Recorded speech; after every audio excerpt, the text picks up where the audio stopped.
இன்றைக்கு அவரே தமிழ்நாட்டில் முதல்வராக மாறுவார்ன்ற விவாதத்தை நடத்திக்கிட்டு இருக்கோம். அந்த விபத்து நடந்ததற்கு தாவேகாவிலிருந்து நாங்கள் பொறுப்பேற்கிறோம்னு சொல்லியிருந்தால் அன்றைக்கி இந்த பிரச்சனை முடிஞ்சிருக்கும். நேற்றைக்கு கொடுத்த இந்த வார்த்தையை நீங்கள் 16வது நாள் காரியம் முடிகிற வரைக்கும் பேச மாட்டோன்றது அரசின் மேலேயும் ப்ளேம் பண்ண முடியாது, தாவேகா மேலேயும் ப்ளேம் பண்ண முடியாது. அது ஒரு விபத்து. தேசிய கட்சியினோட முன்னாள் மாநில தலைவர் ஹேமமாலினி கிட்ட டிரான்ஸ்லேட் பண்ணுறார், கத்தியை வச்சு கரகரன்னு அறுத்தாங்கன்னு. இந்திய வரலாற்றிலேயே ஒரு தலைவர் பேசிக்கிட்டு இருக்காரு, மேடையில் இருக்க 7 பேர் நின்றுக்கிட்டு இருக்காங்கன்னா அது தாவேகாவுடைய மாநாட்டில் பார்க்க முடிஞ்சது. தனக்கு வலதுபுறமும் இடதுபுறமும் சேர்த்து வைத்திருக்கக்கூடிய ஆட்கள் சரியான ஆட்கள் இல்லைன்றது என்னுடைய கருத்து. கேவலமான செயலை எங்கேயாவது பார்க்க முடியுமா? எவ்வளோ பச்சையான பொய் பாரு. அவருடைய தந்தையாரை பக்கத்தில் வச்சுக்கிட்டாருன்னா அவர் நல்ல வழிகாட்டுதலாக இருப்பார்னு நான் நம்புகிறேன். அவரும் நடந்த தவறிலிருந்து பாடம் கற்றுக்கணும்.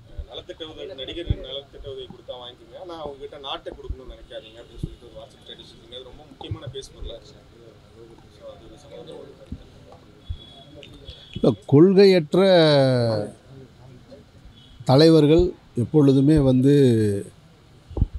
கூட்டத்தை சேர்க்க முடியுமே தவிர ரசிகர்களை தான் உருவாக்க முடியுமே தவிர நல்ல மக்களை உருவாக்க முடியாது அப்படின்றது ஒரு பொது விதி. அந்த விதியின் அடிப்படையில் தான் நான் அந்த ஸ்டேட்டஸ் வச்சுருந்தேன். அதுக்காக நடிகர்கள் அரசியலுக்கு வரக்கூடாது அப்படின்னு நான் சொல்லலை. நடிகர் விஜய் அவர்கள் அரசியலுக்கு வந்தப்போ வரவேற்றவன்ல நானும் ஒருத்தன். நடிகர் விஜய் அவர்களுடைய அரசியல் நான் எந்த அடிப்படையில் வரவேற்கிறேன்னா அவருடைய திரைப்பிரபலத்தையும் நான் வரவேற்கிறேன். ஏன்னா புகழ்பெற்ற எம்ஜிஆர் அவர்கள், மாபெரும் சூப்பர் ஸ்டாராக இருந்த ரஜினிகாந்த் அவர்கள் எல்லாருமே அடிப்படையில் இந்த மண்ணின் பூர்வீக குடிமக்களாக இல்லாத சூழலில் இந்த மண்ணில் பிறந்த ஒரு நடிகர் உச்ச நடிகராக விஜய் அவர்கள் வளர்ந்ததற்கு நான் ரொம்ப பெருமைப்படுறேன். நான் என் மண்ணை சேர்ந்த ஒருத்தர் சூப்பர் ஸ்டாராக இருக்கார், அடுத்த சூப்பர் ஸ்டார் என் மண்ணை சேர்ந்தவருன்றதில் நான் அவரை ரொம்ப பெருமையாக பார்த்தேன். அதே போல் லட்சக்கணக்கான மக்களுடைய அன்பை பெற்றிருக்கிற ஒரு அரசியலுக்கு வரும் பொழுதும் அவரை நான் வரவேற்கிறேன். ஒரு பேர் புகழ் பணம் எல்லாத்தையும் சம்பாரிச்சுட்டு அது உச்சத்தில் இருக்கும் பொழுதே ஒருத்தர் வருவதுன்றது இருக்கு இல்லையா? சரி, ஏதோ ஒரு நல்ல காரியத்துக்காக அவர் வராரு அப்படின்றதுனால நம்ம அவரை வரவேற்கிறோம். ஆனால் வந்த உடனேயே நம்ம அவர் கையில் நாட்டை கொடுக்கணுமா அப்படின்றது மிகப்பெரிய கேள்வி. அது அந்த விமர்சனத்தை தான் நான் வைக்கிறேன். நான் அவர் மக்களோடு இன்னும் பயணிக்க வேண்டியது இருக்குது, மக்களோட அரசியலில் கலந்துக்க வேண்டியது இருக்குது, சுகதுக்கங்கள் எல்லாத்துலேயுமே கலந்துக்கிட்டு இந்த நாடு எதை நோக்கி போகிறது, இந்த நாட்டுக்கு என்ன அரசியல் தேவையானதாக இருக்கிறது. ஏன்னா ஒவ்வொரு காலகட்டத்துக்கும் அரசியல் மாறுது. வெள்ளைக்காரன் இருக்கும் பொழுது நம்மளை அடிமையாக வச்சிருக்கும் பொழுது நாம் சாதி சண்டையோ மத சண்டையோ அதிகமாக போட்டுக்கிட்டதில்லை. அவன்கிட்ட சுதந்திரம் பெறுவது தான் அன்றைக்கி நமக்கு தேவையான அரசியலாக இருந்தது.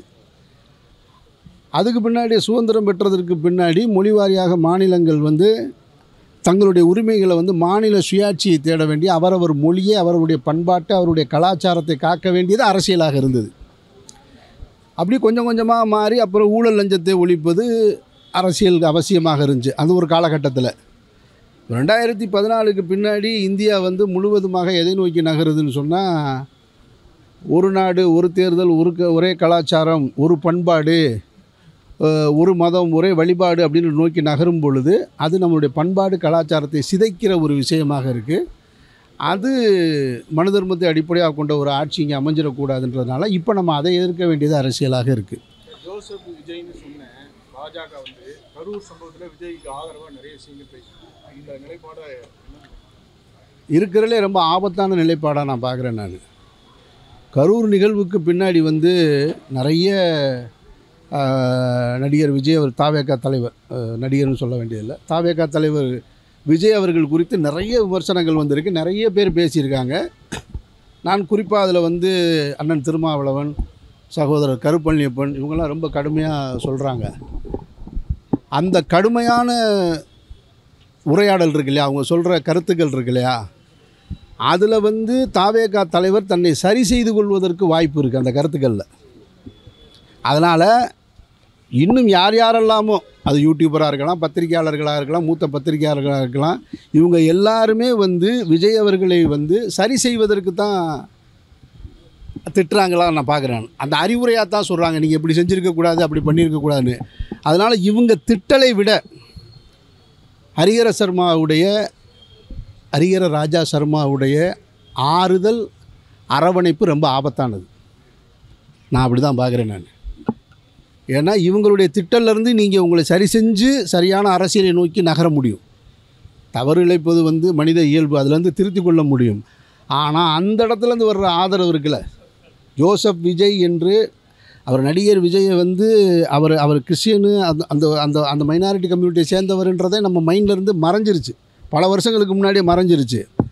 அவர் ஒரு பிரச்சனையில் ஒரு திரைப்படத்தின் அரசியல் பேசினார்ன்றதுக்காக அவர் வந்து ஜோசப் விஜய்னு சொல்கிறார். அன்றைக்கு நான் தான் முதல் முறையாக என்னுடைய குரல் தான் முதல் குரலாக வெளியே வந்தது. அவர் ஜோசப் விஜயாக இருந்தாலும் அல்லது விஜய் முகமதுவாக இருந்தாலும் உனக்கு என்ன பிரச்சனை? அவர் என் மண்ணை சேர்ந்தவர். என் மண்ணுக்கு எந்த தொடர்பும் இல்லாத நீ என் மண்ணில் அரசியல் பேசுவதை நான் ஒரு நாள் ஏற்கவே மாட்டேன்றதில் தெளிவாக சொன்னோம். இந்த பிரிவினைவாதத்தை நீங்கள் கொண்டு வராதீங்கன்னு அன்றைக்கு அவருக்காக தொலைக்காட்சி விவாதங்கள்லாம் நான் கலந்துக்கிட்டேன். நான் இன்றைக்கு அவர் வழியை வந்து இதில் நான் ஆதரவு கொடுக்குறாருன்னா அவருடைய நட்பை விட எதிர்த்தளத்தில் நிற்கிற இப்போ இன்று சமூக சிந்தனை உள்ள ஒரு சமூக நீதி காக்கக்கூடிய அரசியல் கட்சிகள் அல்லது பத்திரிகையாளர்கள் சொல்கிற திட்டல் வந்து மேன்மையானதுன்னு நான் நினைக்கிறேன். ஏன்னா அவரோட போனீங்கன்னா என்ன ஆகும் தெரியுங்களா? அவர் உங்களை அப்படியே கூட்டிகிட்டு போய் ஒரு மாபெரும் மதக்கலவரத்துக்கு பின்னாடி கொண்டு போய் நிறுத்திடுவார். அது ரொம்ப ஆபத்தானது. அதை அவர் உணரணும்.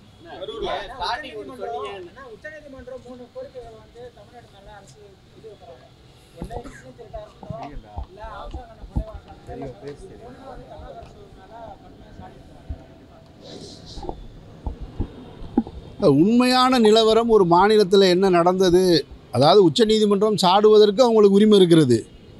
ஆனால் உண்மையான நிலவரம் என்னன்னு தெரியாமல் வெறும் ஆவணங்களின் அடிப்படையில் டக்குன்னு வந்து ஒரு அரசை சாடுவது வந்து ஏற்புடையதில்லை. அதை நம்ம அப்படி தான் பார்க்குறோம். நம்ம ஒரு மாநில அரசு இன்றைக்கு சரியாக செயல்பட்டு கொண்டு இருக்கிறதாக நம்ம நம்புகிறோம். அதற்கு உண்டான கள நிலவரத்தை தான் நம்ம பார்க்க முடியுது. உச்சநீதிமன்றம் மற்ற விஷயங்களுக்கெல்லாம் நம்மக்கிட்ட வராது, நம்மளை வந்து பார்க்காது. நம்ம பாதிக்கப்பட்டு நிற்கும் பொழுதோ அல்லது நமக்கு அநீதி இழைக்கப்பட்ட பொழுதோ, காவிரி நீர் நமக்கு வராமல் தடுக்கப்பட்ட பொழுதோ, முல்லைப்பெரியார் அணை உயர்வில் வந்து இதெல்லாமே வந்து அதுக்கெல்லாம் வேடிக்கை பார்த்துக்கிட்டே இருக்கும். இது மாதிரியான விஷயங்களில் வந்து சொல்லுதுன்னு சொன்னால் இது தேர்தல் காலம். இன்னும் 5 மாதத்தில் எலெக்ஷன் இருக்குது, ஸ்டேட் எலெக்ஷன் இருக்குது, மாநில தேர்தல் இருக்கிறதுனால தேர்தலை நோக்கி அவரவர் எப்படியாவது வந்து ஆளுகின்ற இந்த ஆட்சியை வந்து அகற்றிட்டு ஒரு புதிய ஆட்சி கொண்டு வருவதற்கு மக்களிடத்தில் அவங்களை பற்றி என்னெல்லாம் தவறாக சொல்ல முடியுமோ அதெல்லாம் சொல்லுவாங்க. இதெல்லாம் எதிர்பார்த்த ஒன்று தான். இன்னும் 7 மாதத்தில் தேர்தல் வருது. இந்த மாதிரி ஒழிக்கிற குரல் ஏதாவது ஒரு கூட்டணி வச்சா முதலில் என்னென்னா சட்டசபையில் ஒழிக்கலாமே, அதுதான் வாய்ப்பு இருக்கா? வெளியில் தான் ஒழிக்கணும். இல்லை, நீங்கள் தான் பார்த்துக்கிட்டு இருக்கீங்களா இன்றைக்கி அரசியல் நிலவரங்கள் எப்படி இருக்குதுன்னு சொல்லி. ஒரு கட்சிக்குள்ளே போனால் அந்த கட்சி தலைமை என்ன சொல்லுதோ, தலைவர் என்ன சொல்கிறாரோ அதை தான் நான் கேட்கணும். இப்போ இருக்கிற எனக்கு சுதந்திரம் பறி போயிடும். என்னால் ஒரு கருத்தை சொல்ல முடியுது. ஆட்சியில் இருப்பவர்கள் சரியானதை செய்யும் பொழுது பாராட்டவும், தவறை செய்யும்போது சுட்டி காட்டவும் எனக்கு இருக்கிற இந்த உரிமை எங்கிட்டேருந்து போயிடும். அதை நான் விரும்பலை. நான் ஒரு இடத்துல கைகட்டி அடிமையாக நிற்பதை எனக்கு விரும்பலை. இல்லை, நான் எல்லாரையும் சேர்த்து தான் சொல்கிறேன். யாரெல்லாம் இருக்கிறார்களோ எல்லாரையும் சேர்த்து தான் சொல்கிறேன். நான் பொதுவாக தான் சொல்கிறேன். நான் கரூரில் பாதிக்கப்பட்ட மக்களுக்கு ஆறுதல் சொல்ல போகிற விஜய் வந்து நிறைய கோரிக்கைகளை காவல்துறை கிட்ட வச்சுருக்காங்க. அது சரியான வழிகாட்டுதல் இல்லைன்னு தான் நான் முதல்ல சொல்லிக்கிட்டே இருக்கேன். நான் இப்போ சொல்லலை. இந்த கரூர் சம்பவத்தை பொறுத்த மட்டும் ஒரே வார்த்தையில் நானும் இங்கேருந்து கடந்து போனால் கடந்து போயிடலாம், 16ஆவது நாள் காரியம் முடியட்டும், அதுக்கப்புறம் பேசிக்கிறேங்க உங்கள்கிட்டன்னு சொல்லிட்டு கிளம்பிடலாம். ஆனால் அது அறிவுபூர்வமானதா? அது அறிவுபூர்வமானதா? இல்லை. ஆனால் நேற்றைக்கு உங்களை போன்ற ஊடகவியலாளர்கள், பத்திரிகையாளர்கள் ஒருத்தர் அப்படி சொல்லிட்டு போகிறாரு, அவரை விட்டுட்டீங்களே, எப்படி உங்களால் விட மனசு வந்துச்சு? அவர் சொல்லிட்டு போயிட்டால் அவர் சொன்னதுன்னா வேத வாக்கா? 16ஆவது நாள் காரியம்னா யாரும் என்ன, நீங்கள் பாட்டுக்கு புதுசாக எடுத்து விட்றாங்க, புதுசாக கொண்டு வர்றாங்க. ஒரு விபத்து கரூரில் நடந்தது, முழுக்க ஒரு விபத்து. அது யாரு மேலேயுமே ப்ளேம் பண்ண முடியாது. அரசின் மேலேயும் ப்ளேம் பண்ண முடியாது, தாவேகா மேலேயும் ப்ளேம் பண்ண முடியாது. அது ஒரு விபத்து. விபத்து என்பது எதிர்பாராமல் நடக்கிறதா விபத்து. அப்படி ஒரு விபத்து நடந்துருச்சு. ஆனால் அந்த விபத்துக்கு என்ன செய்யணும் அப்படின்னு சொன்னால், இப்போ நாமளே இருக்கோம், ஒரு பஸ்ஸில் நின்றுட்டுருக்கோம், ஒருத்தர் வந்து தெரியாமல் ஒருத்தர் காலை மிதிச்சிடுறோம், தெரிஞ்சு மிதிக்கலை, என்ன செய்கிறோம்? சாரி சார்னு சொல்கிறோம். அதுதான் பண்பு. அந்த விபத்து நடந்ததற்கு தாவேக்காவிலிருந்து நாங்கள் பொறுப்பேற்கிறோன்னு சொல்லியிருந்தால் அன்றைக்கி இந்த பிரச்சனை முடிஞ்சிருக்கும். கிட்டத்தட்ட 14 நாளாக நாடு முழுக்க இதையே பேசிக்கிட்டு இருக்கோம் அப்படின்னு சொன்னால் அவருடைய அணுகுமுறையில் கோளாறு இருக்குன்றதை நம்ம உணர முடியுது. நான் முதல்லே சொன்னேன், தாவேக்காவிற்கு நல்ல வழிகாட்டுதல் கூடிய தலைவர்கள் வேணும், அறிவுரை சொல்லக்கூடிய தலைவர்கள் வேணும், சுட்டி காட்டுகிற தலைவர்கள் வேணும்னு. ஆனால் லட்சோப லட்சம் மக்களுடைய பேரன்பை பெற்ற நடிகர் விஜய் அவர்கள் தனக்கு வலதுபுறமும் இடதுபுறமும் சேர்த்து வைத்திருக்கக்கூடிய ஆட்கள் சரியான ஆட்கள் இல்லைன்றது என்னுடைய கருத்து. முதல்ல இருந்து நான் அதை சொல்லிகிட்டே இருக்கேன். நான் ஆதவர்ஜனா போன்றவர்கள் விசிகாவிலிருந்து வெளியே போகும் பொழுது நான் இதை சொன்னேன். அப்பவும் நான் தான் கடுமையாக எதிர்த்தேன். எனக்கு இதுக்கு நேரடி தொடர்பு இல்லை, அவருக்கு எனக்கு பகையும் கிடையாது. ஆனாலும் சொன்னேன், பணக்காரர்கள் மக்களுக்காக அரசியல் செய்யவே முடியாது, ஒரு நாள் வாய்ப்பே கிடையாது. பெருமுதலாளிகளும் பணக்காரர்கள் மக்கள் சேவை செய்ய வரன்றதை நான் ஒரு நாள் ஏற்கவே மாட்டேன். நான் நம்பவே மாட்டேன் அந்த ஒரு கருத்தை. அவர் இங்கேருந்து போகிறாருன்னா அவர் போய் வேறு ஒரு ஐடியாலஜியை கொண்டு வர்றாரு, வேறு ஒரு வேலையை செய்கிறாரு. இப்போ கூட நீங்கள் பாருங்கள், கரூர் நிகழ்வில் வழக்கில் அவர் சேர்க்கப்படாமல் இருக்கிறாருன்னா அப்போ பணம் இருந்தால் எது வேணாலும் செய்ய முடியும். தான் வீட்டில் இழவு விழுந்திருக்குன்னு சொல்கிறவர் 3ஆவது நாள் தனி விமானத்தில் போய் ஒரு விளையாட்டு போட்டியில் கலந்துக்க முடியுது, அதுக்கு போயிட்டார். நேற்றைக்கு கொடுத்த இந்த வார்த்தையை நீங்கள் 16ஆவது நாள் காரியம் முடிகிற வரைக்கும் பேச மாட்டோன்றது, நீங்கள் உத்தரகாண்டில் இறங்கி நிற்கும் பொழுது ஏஎன்ஐ செய்தியாளர் பெண் செய்தியாளர் கேட்கும்போது அவங்ககிட்ட சொல்லிட்டு போயிருக்க வேண்டியனே, 16 நாள் காரியம் முடிஞ்சதுக்கப்புறம் பேசுன்னு இங்கிலீஷில் கூட சொல்லிட்டு போயிருக்கலாமே. அங்கேருந்து ஏன் ஓடுறீங்க? வராத போனை எடுத்து காதில் வச்சுட்டு போகிறீங்களே, போனே வரல, சும்மா காதில் வச்சுட்டு போயிட்டே இருக்கீங்க. அப்போ நாளுக்கு நாள் காரணங்களை தேடிக்கிட்டே இருக்காங்க, ஒரு பொய்யான காரணங்களை. பொதுவெளியில் ஊடகங்களில் பேசும் பொழுது கரூரில் நடந்தது அமைச்சருடைய சதின்னு சொல்கிறாங்க. ஆனால் உயர்நீதிமன்றத்தில் போய் சொல்லும்போது என்ன சொல்கிறாங்க? வேறு காரணங்களை சொல்கிறாங்க. அங்கேயும் போய் சதின்னு சொல்லணும். அப்போது இந்த உயர்நீதிமன்றத்தில், சென்னை உயர்நீதிமன்றத்தில் சொன்ன தகவல்கள் எதையுமே சொல்லாமல், ஏன்னா இங்கே இருக்கிற நீதிபதிக்கு தினம் செய்தி பார்த்துக்கிட்டு இருக்கார், அவருக்கு தெரியும். அதை சொன்னால் ஏற்க முடியாது, டாக்குமெண்டேஷன் இருக்கான்னு தான் கேட்பாங்க. ஆனால் உச்சநீதிமன்றத்தில் போய் இங்கே சொன்ன போய் ஊடகத்தில் சொன்னதை போய் அங்கே போய் சொல்கிறாங்க. அதனால தான் நீதிபதி என்ன சொல்லியிருக்காங்கன்னா, நீங்கள் 2 பேருமே போடுங்க, ஆவணங்களை சமர்ப்பிங்கன்னு சொல்லியிருக்காங்க. தமிழக அரசும் ஆவணங்களை சமர்ப்பிப்பாங்க. அவங்க சதினா அதற்கான எவிடன்ஸை கொடுக்கணும். அதை கொடுக்காமல் இதை இழுத்துக்கிட்டு இது ஒரு பெரிய பிரச்சனையாக, எனக்கு அதுதான் கேட்குறேன். அரசியல் இப்படி வந்து நிற்கிது. இந்த இடத்துக்கு வரும்போது தான் நான் சொல்கிறேன், ஒரு அன்பை பெற்றிருக்காரு நடிகர் விஜய் அவர்கள், மாபெரும் அன்பை பெற்றிருக்கிறாரு. அவரை நம்பி லட்சோப லட்சம் இளைஞர்கள் இருக்காங்க. அவங்கள நீங்கள் அரசியல் படுத்துங்க, அதுதான் நான் உங்களுக்கு சொல்கிற அன்பான கோரிக்கை. அவங்க விஜயுடைய அரசியல் நடிகர்கள்கிட்ட கொடுக்கக்கூடாதுன்னு சொல்றீங்க. அப்போ அரசியல் தலைவர்களுடைய வாரிசு கையில கொடுக்கலாமா? இல்லை, நீங்கள் விஜய் வந்து காலம் பட்டு ஒரு படத்துல இருந்து இயக்கம் ஆரம்பிச்சு அவர் தொண்டர்களை உருவாக்கி நான் சொல்றது, நேற்று வந்த உதயநிதி அவர்களுக்கு துணை முதல்வர் கொடுத்துருக்காங்க. அப்போ அதை ஏற்க முடியுமா உங்களால? நடிகர்கிட்ட நாட்டை கொடுக்காதீங்க அப்படின்னு சொன்னால் நீங்கள் உடனே அதுக்கு டைரக்ட் மீனிங் அப்படியே எடுத்துக்கக்கூடாது. இது வந்து அப்படியே மகுடம் சூட்டுறது இல்லை. களப்பணி செஞ்சு மக்களோட நின்று மக்களுடைய தேவை என்ன, மக்களுடைய அரசியல் என்ன, மக்களுக்கு எது தேவை, இன்றைக்கு மாநில அரசின் தமிழ்நாடு போன்ற ஒரு மாநிலத்துக்கான பிரச்சனை என்னவா இருக்குது, எங்கெல்லாம் நம்மளுடைய சுதந்திரம் பறிக்கப்படுகிறது, எங்கெல்லாம் நம்மளுடைய உரிமை பறிக்கப்படுகிறது, எங்கெல்லாம் நம்மளுடைய வரி பணம் நமக்கு திரும்ப வராமல் இருக்குன்னு இந்த அரசியலெல்லாம் புரிந்ததற்கு பின்னாடி ஒருத்தர் களத்தில் நின்னால் கொடுக்கலாம். மறைந்த எம்ஜிஆர் அவர்களாக இருக்கட்டும், மறைந்த ஜெயலலிதா அம்மையார் அவர்கள் எல்லாருமே திரைத்துறையிலேருந்து வந்தாங்க. அண்ணா தொடங்கி கலைஞர் தொடங்கி எல்லாருமே திரைத்துறையிலேருந்து வந்தவங்க. 60 ஆண்டு காலமாக தமிழ்நாட்டு அரசியல் திரைத்துறையோட தொடர்பில் தான் இருக்குது. அதனால தான் நடிகர் விஜய் அவர்கள் வர முடியுது. விஜயகாந்த் அவர் எதிர்க்கட்சி தலைவராக வர்றாங்க, இன்னும் சரத்குமார் அவர்கள் கட்சி ஆரம்பிக்கிறாங்கன்னு வர முடியுது. நம்ம நேரடியாக அப்படி சொல்லலை. அவர் அதுக்கான தயாரான களத்துக்கு வந்ததுக்கு முன்னாடி தான் கொடுக்க முடியும். அதைத்தான் நம்ம சொல்கிறோமே தவிர, நீங்கள் கேட்குற கேள்வி உதயநிதி அவர்களுக்கு துணை முதல்வர்னால் யாருக்கும் தெரியாமல் தூக்கத்தில் கொண்டு போய் பட்டத்தை மாட்டி விடலை. ஜனநாயக ரீதியாக அரசியலமைப்பு சட்டப்படி என்ன நடந்திருக்கோ அதுதான் நடந்திருக்கு. நாளைக்கு விஜய் அவர்கள் முதல்வராக வந்து அவருடைய மகன் சஞ்சய்க்கு துணை முதல்வர் கொடுத்தாலும் இப்படி தான் கொடுப்பாங்க. அது தேர்ந்தெடுக்கப்பட்ட பெரும்பான்மையான எம்எல்ஏக்கள் முடிவு செய்கிறது, சட்ட ரீதியாக நடக்குது. நம்ம அதை போய் குறை சொல்ல முடியாது. எப்படி நீதித்துறை சட்ட ரீதியாக சில அறிவுரைகளை சொல்லுதோ அதுபோல தான் இந்த மாதிரியான வாக்குமுறை தான் நம்மக்கிட்ட இருக்குது. நாம் 234 தொகுதியில் பெரும்பான்மை தொகுதியை வெல்றவங்க கையில் அதிகாரத்தை கொடுக்குறோம். அந்த அதிகாரத்தில் இருக்கிறவர்கள் அவர்களுக்குள்ள எம்எல்ஏ பூரா சேர்ந்து தான் சீஃப் மினிஸ்டர் தேர்ந்தெடுக்கிறாங்க. அவங்க டெப்டி சிஎம்மை தேர்ந்தெடுக்கிறாங்க, அவங்க மினிஸ்டரை தேர்ந்தெடுக்கிறாங்க. அதை போய் நம்ம ஒன்றும் யானை மாலை போடல சரஸ்வதி சபதம் மாதிரி. அதை நம்ம விமர்சனம் பண்ணுறதுக்கு ஒன்றுமே கிடையாது. அவர் துணை முதல்வருக்கு தகுதியாக இல்லையான்றதை முடிவு செய்ய வேண்டியது அந்த கட்சி, அந்த கட்சி உறுப்பினர்கள், வாக்களித்த மக்கள், நீங்கள் நானும் கிடையாது. துணை முதல்வராக பதவியேற்று அவர் செஞ்ச அநீதி என்ன, துணை முதல்வராக பதவியேற்று அவருடைய நிர்வாக குறைபாடு என்ன இருக்கோ அதை சுட்டி காட்டுவோம். அப்படி தான் பேசணுமே தவிர இதையும் வந்து சேர்க்கிறது நல்ல அறிவுபூர்வமான விவாதமாக எனக்கு தோணலை. விஜயோட வந்து அரசியல் எதிர்காலத்தை அடுத்ததுல ஓட்டு சதவீதத்தை கரூர் சம்பவம் வந்து பாதிக்குமா? அவர் மீண்டும் சினிமாவுக்கு நடிக்க வருவார்னு நினைக்கிறீங்களா? அந்த ஆர்வம்லாம் நான் சொல்ல விரும்பலை.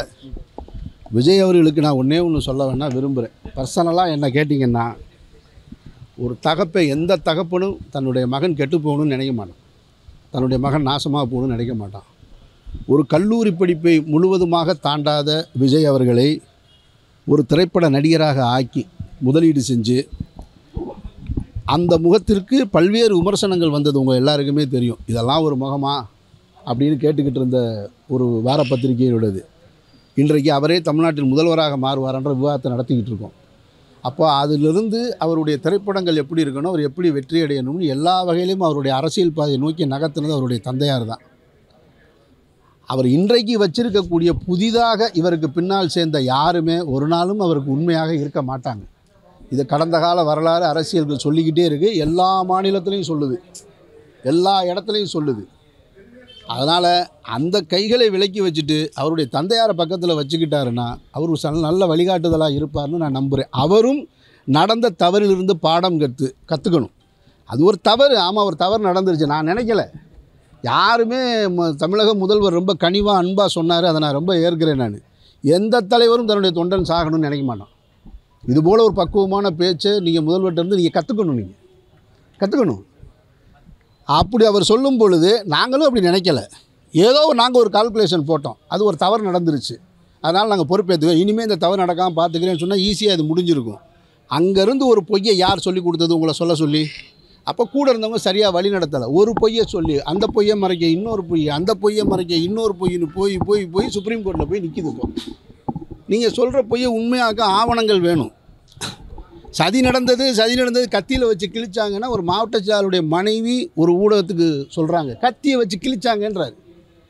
ஆனால் அவங்க தான் தன்னுடைய கணவரை காப்பாற்றுறதுக்கு சொல்கிறாங்கன்னா, ஒரு தேசிய கட்சியினோட முன்னாள் மாநில தலைவர் ஹேமமாலினிகிட்ட டிரான்ஸ்லேட் பண்ணுறார் கத்தியை வச்சு கரகரன்னு அறுத்தாங்கன்னு. இந்த கேவலமான செயலை எங்கேயாவது பார்க்க முடியுமா? எவ்வளோ பச்சையான பொய் பாரு, கத்தியை வச்சு கரகரன்னு அறுத்தாங்கன்னு.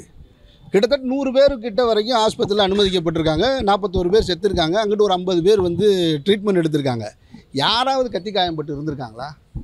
நான் அடுத்தவங்க போய் சொல்ல மாட்டாங்களா? வந்திருக்கவங்க பூரா விஜய் ரசிகர்கள், விஜயை பெரும்பான்மையாக நேசிக்கிறவங்க, அவங்க அப்புறம் போய் சொல்லலாம்ல.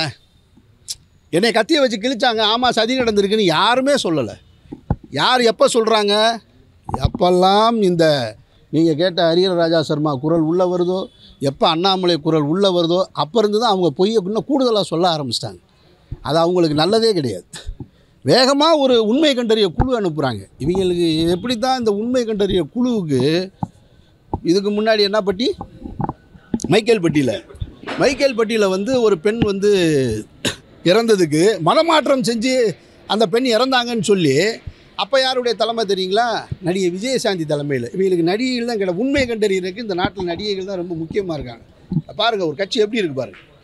விஜயசாந்தி தலைமையில் ஒரு குழு, இந்த குழுவுக்கு வேகமாக வந்து ஹேமமாலி என்ன இன்டர்போல் ஆஃபீஸரா? உண்மையை கண்டறிச்சிருவாங்களா?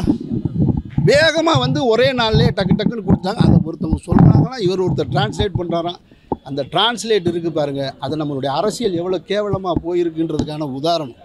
அதனால் திரும்ப அந்த பொய்யில் நிற்கக்கூடாது. ஒரு தவறு நடந்துருச்சு, அந்த தவறுக்கு நாங்கள் பொறுப்பே இருக்கிறோம். இறந்த உயிர் திரும்ப வரப்போகிறதில்ல. அவங்களும் உங்களை கிளைம் பண்ணல.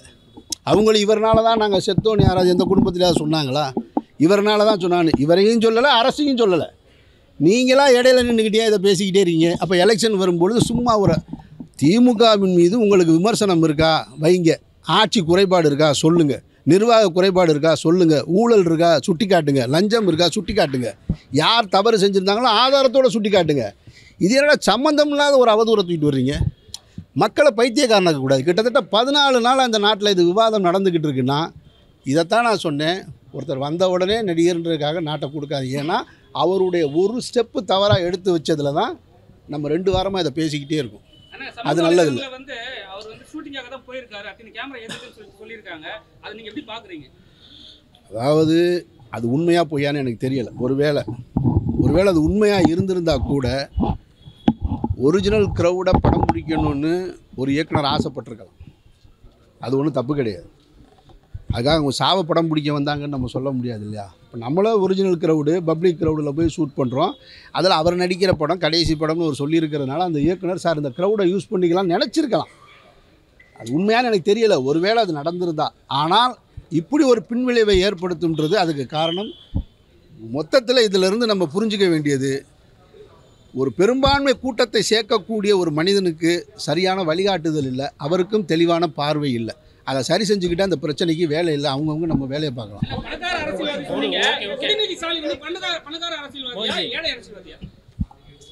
சார் உதயநிதி திடீர்னு ஒரு நாளில் அரசியலுக்கு வரல சார். அவங்க தாத்தா காலத்துலேருந்து இருக்கார் சார். அவரை போய் நீங்கள் அவர் அரசியல் குடும்பத்தில் தான் வந்திருக்காரு.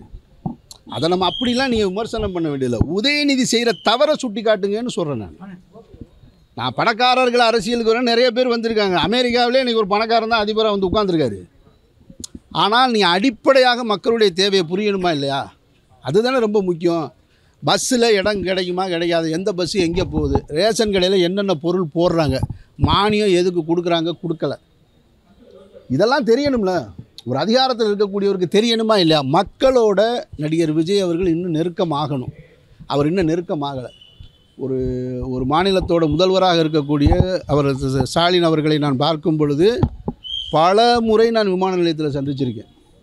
சின்ன ஃப்ளைட்டில் மக்களோட பயணிக்கிறார். ஆனால் நீங்கள் தனி விமானத்தில் பயணிக்கிறீங்க. அதுதான் சிக்கல் தொடங்குது. நீங்கள் ஒரு முறையாவது மக்களோட பயணிச்சிங்கன்னா மக்கள் ஒரு கேள்வி சொல்லுவாங்க. ஒரு இடத்துல அவங்களுக்கு சுட்டி காட்டுவாங்க, சார் நான் உங்கள் ரசிகன் தான், ஆனால் நீங்கள் மாற்றிக்கிங்க சார், உங்கள் ஸ்பீச்சில் இந்த வார்த்தை வேணாம் சார்னு சொல்லுவாங்க. நீங்கள் தனி விமானத்தில் போய் தனியாகவே வந்தீங்கன்னு சொன்னால் எப்போ நீங்கள் மக்கள்கிட்ட எப்போ தான் பேசுவீங்க? கட்சி ஆரம்பித்து 2.5 வருஷம் ஆச்சு. இது வரைக்கும் ஒரு பத்திரிகையாளர் சந்திப்பு நடத்தலை, பத்திரிகையாளர்கிட்டையும் பேசலை. என்ன தான் செய்ய போகிறீங்க அப்படின்னா அவரை வழிகாட்டணும்ல. உலகத்தில் ஹிட்லரை விட ஒரு மிகப்பெரிய சர்வாதிகாரியை பார்த்துருக்க முடியாது. அந்த ஹிட்லர் பேசும்போது கூட அவருடைய தொண்டர்கள்லாம் உட்கார்ந்துருக்காங்க, அவருடைய சக அதிகாரிகள் உட்கார்ந்துருப்பாங்க. இந்திய வரலாற்றிலேயே ஒரு தலைவர் பேசிக்கிட்டு இருக்காரு, மேடையில் இருக்க 7 பேர் நின்றுக்கிட்டு இருக்காங்கன்னா அது தாவேகாவுடைய மாநாட்டில் பார்க்க முடிஞ்சது. இது தலைவருடைய கட்டளையா, அவரை தவறாக வழிநடத்துகிற அந்த 7 பேரா? அந்த கேள்வி வேணுமா இல்லையா? அப்படின்னா அவர் யோசிச்சிருக்கணும் எதுக்கு நிற்கிறாங்க அப்படின்னு சொல்லிட்டு. அது எவ்வளோ பெரிய அணுகுமுறையில் கோளாறு இருக்குன்றதை தான் நம்ம சொல்கிறோம். சரியாகும் நம்புவோம். ஏன்னா இது குறித்து நம்ம இந்த வழக்கை ரொம்ப விசாரிக்க முடியாது. அரசு ஒரு தனிநபர் ஆணை அமைச்சிருச்சு, உயர்நீதிமன்றம் ஒரு எஸ்ஐடி போட்டுருச்சு, உச்சநீதிமன்றத்தில் தீர்ப்பு இன்னும் 2-3 நாளில் சொல்லிடுவாங்க. அதனால் முடிஞ்சதுக்கப்புறம் நம்ம விரிவாக பேசுவோம். நன்றி.